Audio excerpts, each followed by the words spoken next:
Test மாடியூல்ட second subject இது WordPress.com vs WordPress.org அப்படின்றது. WordPress பொறுத்த வரைக்கும் இது ஒரு சாஃப்ட்வேராக தனி டூலாக யூஸ் பண்ணுற மேலும் சேம் டைம் அவங்க கம்பெனியாலே ப்ரொவைட் பண்ணுற ஹோஸ்டிங்கோட கனெக்ட் பண்ணி யூஸ் பண்ணுற மேலும்.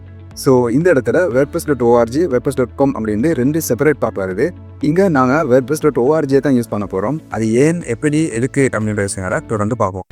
ஓகே, ஆரம்பத்தில் நானுமே விட்ட ஒரு பிள்ளை தான் இந்த WordPress.com vs WordPress.orgக்கான டிஃபரெண்ட்டை விளங்கி கொள்ளாமல் WordPress.comல போய்த்து வெப்சைட்டை க்ரியேட் பண்ணி அங்கே கஸ்டமைஸ் பண்ணி கொள்ள இல்லாமல் தடமாறின ஒரு விஷயம்.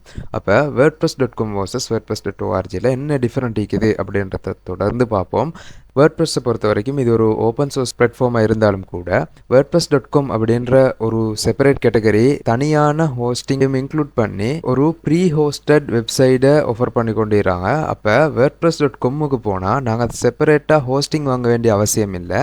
அந்த இடத்துல ஹோஸ்டிங் இன்பில்ட் ஆகிக்கிறதோட எங்களுக்கு வெப்சைட்டை கிரியேட் பண்ணி எங்களுக்கான டொமைனை மட்டும் கிளைம் பண்ணி கொண்டு வெப்சைட்டை கிரியேட் பண்ண இயலும். அதே WordPress.orgன்றது தனியான ஒரு ஹோஸ்ட் பண்ணப்படாத ஒரு சாஃப்ட்வேர் என்று சொல்ல இயலும்.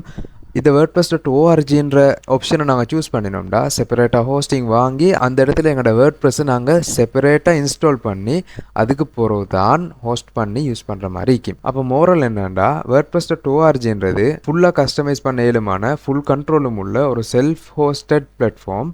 இதுக்கு நீங்கள் செப்பரேட்டாக ஹோஸ்டிங் அண்ட் டொமைன் வாங்கணும் அண்ட் தீம்ஸ் பிளகின்ஸ் எல்லாத்தையுமே எங்களுக்கு ஏற்ற மாதிரி இன்ஸ்டால் பண்ணி விருப்பமான மாதிரி யூஸ் பண்ணிக்கொள்ள இயலும். அதே WordPress.comக்கு வந்தோம்னா லிமிடெட் கஸ்டமைசேஷன் உள்ள ஒரு பிகினர் ஃப்ரெண்ட்லியான ஹோஸ்டட் வெர்ஷன். இது ஃப்ரீயாகவே ஸ்டார்ட் பண்ண இயலும். அவங்களே ஒரு சப்டொமைன் தந்து அந்த டொமைனை கீழே உங்களுக்கு வெப்சைட்டை கிரியேட் பண்ண இயலும். பட் ஈவன் நாங்கள் ப்ராக்டிஸ் தான் பண்ண போகிறோம்ன்றாலும் கூட இந்த WordPress.com சஜஸ்ட் பண்ணல. பிகாஸ் இது வந்து லிமிடெட் கஸ்டமைசேஷன் உள்ள ஒரு பிளாட்ஃபார்ம். கூடவே உங்களுக்கு ஸ்டோரேஜ் அல்லது கஸ்டம் டொமைன் தேவை எக்ஸ்ட்ராவா பே பண்ணி எடுக்கணும். அண்ட் பிளகின்ஸ் தீம்ஸ் கூட அவங்க தாரத்தை மட்டும்தான் யூஸ் பண்ணலாம் தவிர எங்களுக்கு நினைச்ச பிளகின்ஸை தீம்ஸை யூஸ் பண்ணலாம். சரி, வேர்ட்ப்ரெஸ் ஃபீச்சர்ஸை பொறுத்த வரைக்கும் அடுத்ததாக பார்த்தோம்னா மொனிடைசேஷன்ன்றது ஆக முக்கியமான விஷயம்.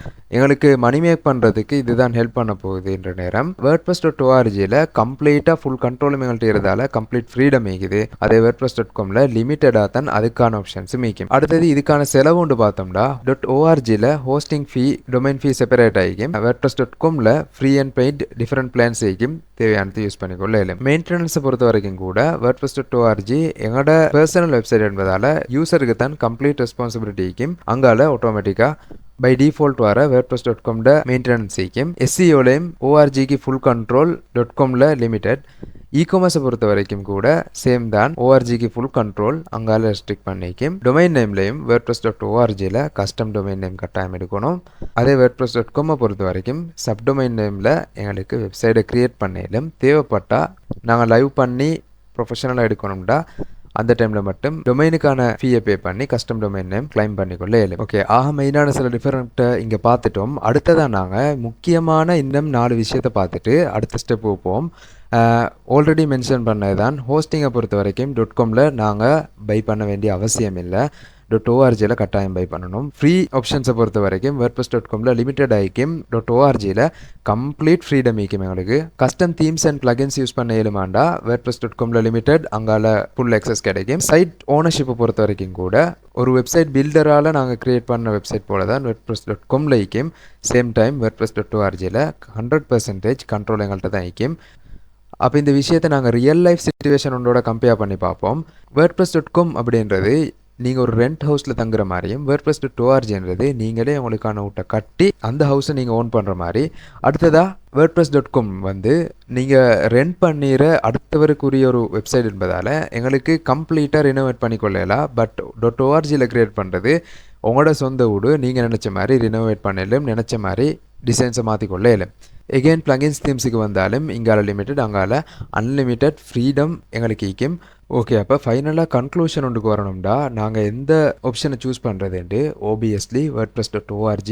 பிகாஸ் மெயின் ரீசன் எங்களுக்கு ஃபுல் கண்ட்ரோல் இருந்தால் தான் ஃபுல் கஸ்டமைசேஷன் பண்ணலும். எங்களுக்கு எந்த அளவு கஸ்டமைசேஷன் பண்ணலுமோ அந்த அளவுக்கு கிளைண்ட்டோட ஒழுங்காக ஒர்க் பண்ணலும். இந்த டுட்டோரியல் ஃபுல்லாக நாங்கள் WordPress.org தான் பார்க்க போகிறோம். உங்களுக்கு தேவைன்னா WordPress.com சம்மந்தமாக ஒரு நாலேஜுக்காக எக்ஸ்ப்ளோர் பண்ணி பார்த்துக்கொள்ள இயலும். ஆல்ரைட், இப்போ உங்களுக்கு கிளியரான ஒரு ஐடியா வந்தீங்க ஏன் இந்த 2 டிஃப்ரெண்ட் இருக்குது. இதை நாங்கள் எதை சூஸ் பண்ண போகிறோம். wordpress.org சூஸ் பண்ணினா என்னென்ன லாபங்கள் கிடைக்கும் அப்படின்ற எல்லா விஷயங்களை பற்றியும் தெரிஞ்சுக்கணும்னு நினைக்கிறேன். அடுத்த வீடியோவில் ஹோஸ்டிங் சம்மந்தமாகவும் டொமைன் சம்மந்தமாகவும் பார்ப்போம். தேங்க்யூ. அடுத்த வீடியோவில் மீட் பண்ணுவோம்.